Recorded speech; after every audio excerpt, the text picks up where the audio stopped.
the root cause of people losing patience, losing discipline, and being distracted, fundamentally, it's just one thing. They do not want and desire what is with Allah hard enough.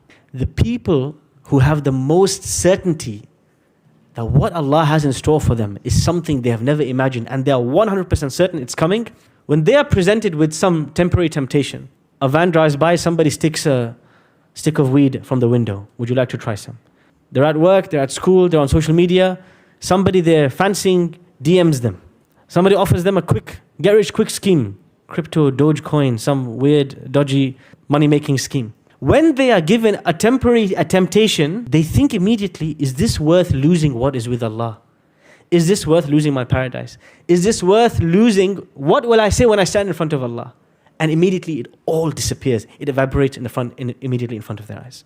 And so, the secret to developing sabr, really, the secret to developing sabr is forming an attachment to what is with Allah and what He's going to give you and what He has in store for you.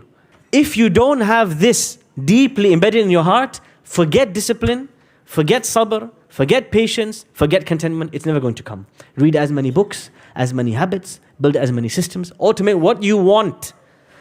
If you are not looking forward to what Allah has in store for you from the beauties of paradise, and you're not fearing the consequences of the fire, and you are not excited for the company of Allah Azza wa Jal, there is no way for you to go through this life and have sabr throughout. It's not possible. And therefore, when you look at sabr in the Quran and how Allah describes the people who have sabr, Allah says, وَجَزَاهُمْ بِمَا صَبَرُوا جَنَّةً وَحَرِيرًا. Because they waited, my reward is that they will get gardens and they will get silk. When the Prophet ﷺ comes across his companions, particularly in the Battle of Hunain. Now, in the Battle of Hunain, it's at the end of the Prophet's life, just towards the end. And after the conquest of Mecca, it's a battle, it's an ambush. The battle is over and the Prophet ﷺ is dividing the spoils of war. The Ansar, the people of Medina, are expecting a big payout because they've waited 10, 12, 13 years, supported the Prophet, unconditional support. Maybe today we'll get the payout? No, he's given all of the spoils of war, all the camels and the money, he's given it all to his Meccan friends, his old friends. So the Medinans, the Ansar, start to get furious, irritated, upset. How can you give everything we just earned from this war? You're going to give all of the ROI, return on investment. You're going to give it to these Meccans? They just converted to Islam. These disbelievers who fought us, attacked us. Anyway, they're starting to get impatient. The Prophet ﷺ lines them up and he says to them, aren't you happy? Let these people go with their cows and sheep and their money, and you go home with Rasulullah ﷺ.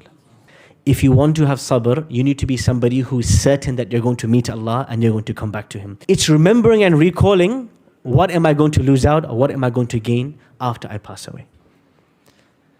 The strength of your certainty will determine the strength of your sabr.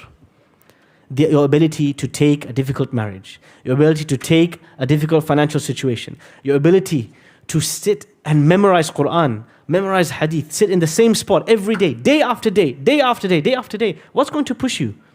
Watching a David Goggins video of him running or doing 1,000 pull-ups? No, absolutely not. What's going to push you is only one thing, is remembering what will happen when I meet Allah.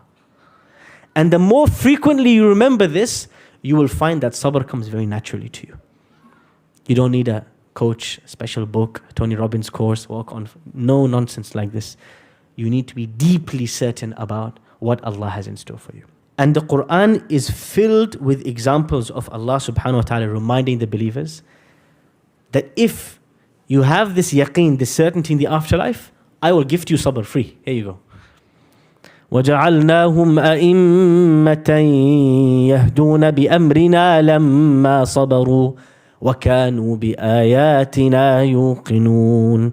Allah says, I made them leaders when they had sabr. So one of the important points is, you can never possess any form of leadership unless you have sabr as a core quality. How did they reach sabr? What's the secret?